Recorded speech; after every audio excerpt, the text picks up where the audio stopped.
This video is sponsored by Squarespace. I have looked high and I have looked low for the ultimate Windows drawing laptop or tablet. Each one falls just a little bit short, but this could finally be exactly what I have wanted. It's called the Acer ConceptD 3 Ezel, so let's check it out. Hello, my name is Brad. I review tech for creative professionals, and have you ever seen something so different that your first thought is, you're a weird little guy? That's how I felt when I saw this. This is the ConceptD 3 Ezel. Acer has made a laptop, two laptops actually, the ConceptD 3 and the ConceptD 7. They're very similar, except the 7 is extra. Bigger screen, higher resolution screen, more robust internals. It might even have a tail, but don't quote me on that. These laptops have this really wild hinge. I've never seen anything like it before on a device like this. This hinge serves a very important function that makes it really easy to pull the screen down and draw on it. It even has a pen that tucks in down underneath along the front of the laptop for easy storage. So could this be it? Have I finally found my ultimate Windows art machine? Well, no, not exactly. Let's dive in and see. First, let's start off by taking a look at the specs. This laptop is on the higher end in terms of horsepower when it comes to these 2-in-1 laptops that a lot of illustrators are interested in. We got a 10th gen Core i7 processor. Also, we have a graphics card, an NVIDIA GeForce GTX 1650 with 4 gigs of VRAM. At the base configuration, you're also getting 16 gigs of RAM, not bad, and 512 gigs of storage. You could always spec this thing up and get more if you want to, but from a starting point, this is a solid computer. As an illustrator, you're not going to need much more than that. The one compromise you are making at this price is the screen though. It's full HD 1920 by 1080.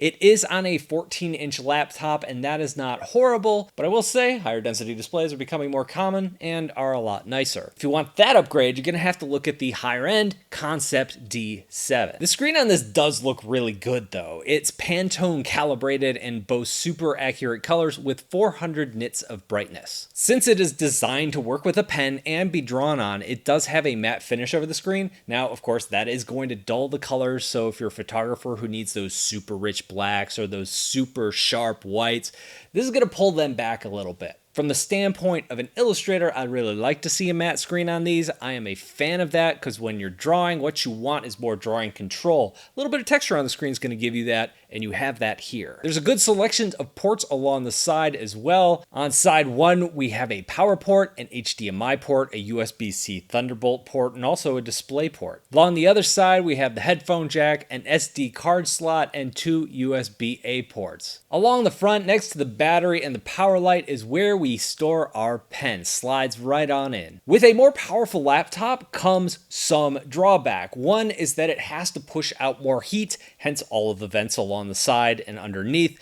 This means that there's also some fan noise. It's not bad, it's not super loud, but it is common and it is noticeable. The other hit any powerful laptop is going to take is in battery life. In fact, I would only expect this to last a handful of hours. So I was really surprised when I saw that this one is claiming to have about 18 hours of battery life. So here's the thing, it doesn't.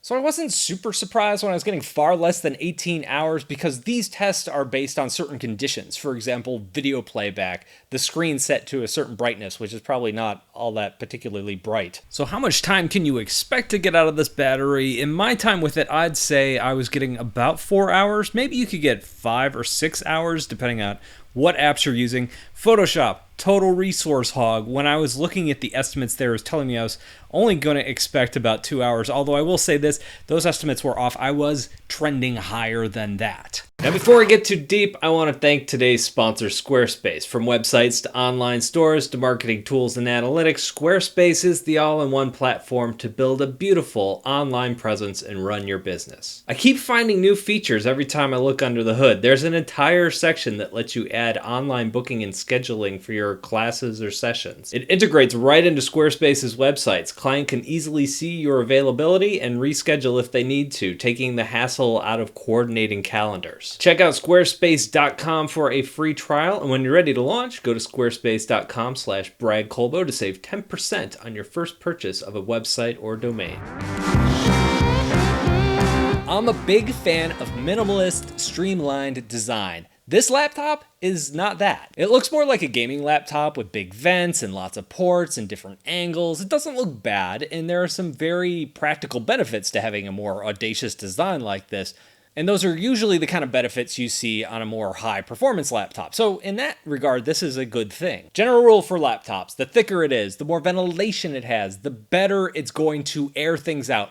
Push that air out, push that heat out, allowing you to stay at those higher temperatures and higher processing speeds for longer. And this laptop is designed for performance. As you push the screen back, it has these feet along the edge that actually lift the back of the laptop off the table, allowing for even more airflow. It's a really smart, well thought out design. The eggshell white color looks better in person than it does in pictures. There's a subtle orange backlight to the keyboard, which looks kind of cool, gives it kind of a creamsicle feel. In my couple days with it, the white does smudge up. If there's anything on your hands, it's gonna wind up on this laptop. I've been able to rub it off pretty easily so far, but something to take note of. The big design feature here is that secondary hinge that lets you pivot the screen at different angles and use it for drawing. There are many different ways you can position it too. You can use it in straight up laptop mode. You can pull the screen forward a little bit into the drawing mode that I'm using the most here. You could just spin the screen all the way around into like a presentation mode. Or you can turn the screen completely around into a kind of tablet mode. The hinge is solid. It's not super tight. It's really easy to adjust, but it has just enough resistance to it. When you get it close to laptop position, it snaps into place with magnets, but it's a free flowing hinge, so as you position it at another angle, it's not like clicking into certain places or anything. You could set it at any angle that's comfortable for you. One of the things that I find in most of these 2-in-1s is that the hinge isn't really strong enough to withstand the pressure of your palm when you're resting your palm and drawing on the screen. But here, because of the way the screen is designed and the way that hinge is designed, it does a phenomenal job of holding that screen up while your palm is resting on it. It doesn't do this at every angle. The lower you get, the more likely it is to slide down. But at a normal drawing angle, how I'm drawing through most of this video, it worked flawlessly. I am a fan of that drawing mode. This is clearly the best feature of this hinge, that you could just pull it out in front of your keyboard to a comfortable position. In many ways, this best suits the job I had like 5 years ago, where I was out on site with clients and I wanted to add little illustration bits, but I didn't have my drawing tablet with me. I could just pull it forward and draw on it a little bit.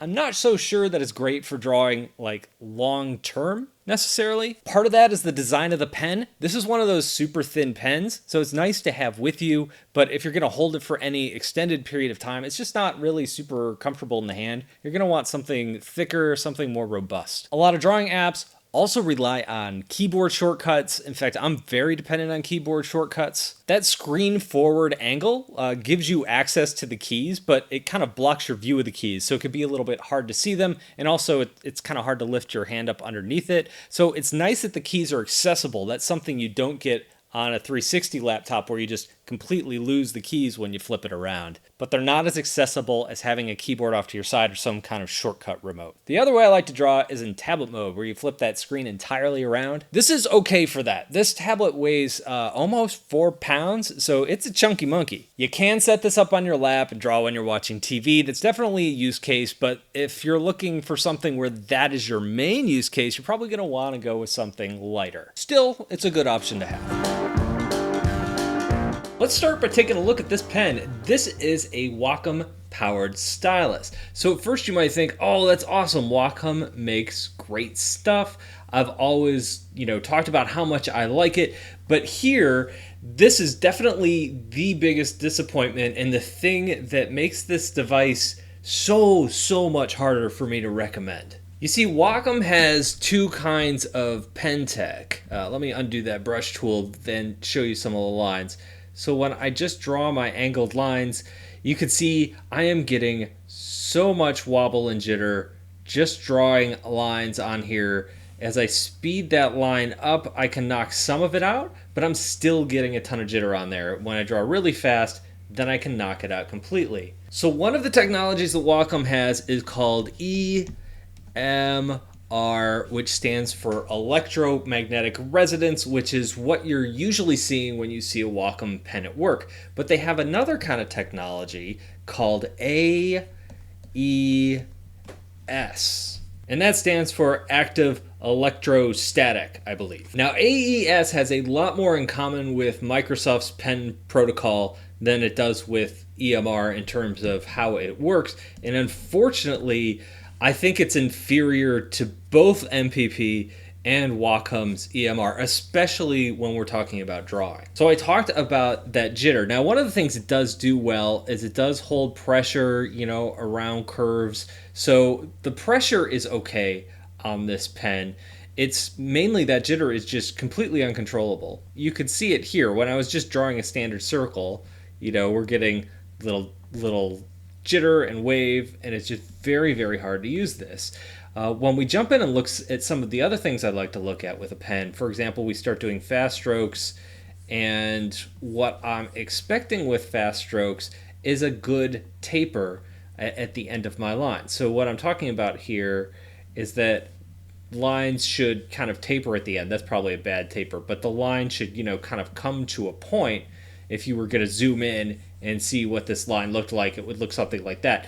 These lines kind of have a more rounded edge to them when you get to the end. So many of the things that Wacom's pens have just always done extraordinarily well, this one doesn't. So just because it's a Wacom pen doesn't mean it's very good for art. In fact, this is horrible for art. I did not enjoy drawing on this at all. And at the end of the day, they kind of nailed everything except the pen. They whiffed on the pen. It's so disappointing.